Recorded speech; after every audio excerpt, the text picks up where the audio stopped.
జై కిసాన్ జై కిసాన్. ఏఐసిసి అధ్యక్షులు శ్రీ రాహుల్ గాంధీ గారికి, టీపీసీసీ ప్రెసిడెంట్ ఉత్తమ్ కుమార్ గారికి, సిఎల్పి నేత భట్టి గారికి, తెలంగాణ ఇన్ఛార్జ్ కుంతియా గారికి, ముఖ్య నాయకులకి, కాంగ్రెస్ కార్యకర్తలకి, మీడియా సోదరులకి, నా ఎదురుగుండా నిలబడ్డ నా అన్నలు, తమ్ముళ్ళు, అక్కలు, చెల్లెళ్ళు అందరికీ నమస్కారం తెలియజేసుకుంటున్నాను. అసెంబ్లీ ముగిసింది, పార్లమెంట్ మొదలైంది. ఇటు కాంగ్రెస్, ఇటు బీజేపీకి యుద్ధం. అంటే రాహుల్ గాంధీ గారికిను, మోడీ గారికిను యుద్ధం మొదలైంది.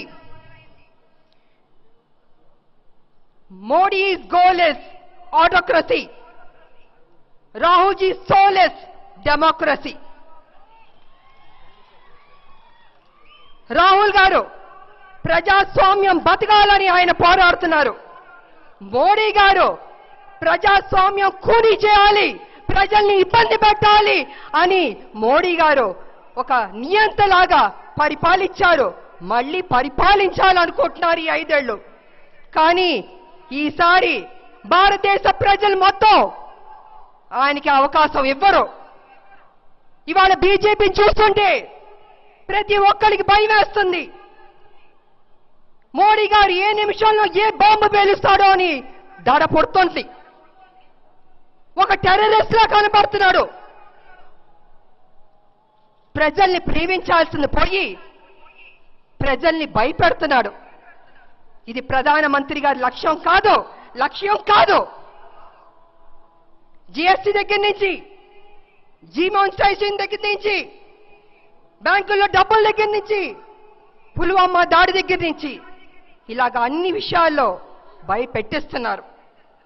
కాబట్టి ప్రజల్లారా, నేనేం చెప్పదలుచుకున్నానంటే జాగ్రత్తగా ఓటు వేయండి. ఇక్కడ టీఆర్ఎస్ ఉంది. మీ టీఆర్ఎస్ ఓటు వేస్తే అది బీజేపీకి పడుతుంది. ఎందుకంటే వెనకాల ఉంది, నడిపిస్తుంది కేసీఆర్ గారు, మోడీ గారు ఒక్కటి కుట్ర చేస్తున్నారు. మోడీ గారు వేసుకునేది 10 లక్షల కోటు, ఆయన అడిగేది ప్రజల్ని ఓటు. కానీ ఆయనకు కావాల్సిన అన్ని బ్యాంకుల్లో ఉన్న నోటు. ఇది మోడీ గారు. ఇవాళ భారతదేశం మొత్తం మోడీ గారి మీద కోపంతో ఉంది. మోడీ గారు వద్దు అంటుంది. వాళ్ళ బీజేపీలో కావచ్చు, ఆర్ఎస్ఎస్ కావచ్చు, భారతదేశంలో అన్ని పార్టీలు కావచ్చు. కానీ ఒకే ఒక మనిషి సపోర్ట్ చేస్తుంది. ఎవరంటే దొరా అన్న కేసీఆర్ గారు. ఎందుకంటే 2018 ఎన్నికల్లో ఆయనకి సపోర్ట్ చేశాడు. ఏ విధంగా ఎలక్షన్ కమిషన్ తీసుకొచ్చి మోడీ గారు కేసీఆర్కి అప్పచెప్పారు. మీకేం కావాలో చేసి పెడతాడు అని అప్పచెప్తే అది ఓట్లు గల్లంతు చేశాడు. ఈవీఎం ట్యాంపరింగ్ చేశారు.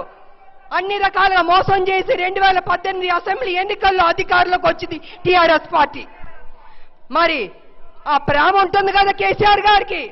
మోడీ గారు రుణం తీర్చుకోవడం కోసం ఏదో రకంగా కాంగ్రెస్ ని ఖతం చేయాలి. ఇక్కడ కాంగ్రెస్ ఉండకూడదు తెలంగాణలో.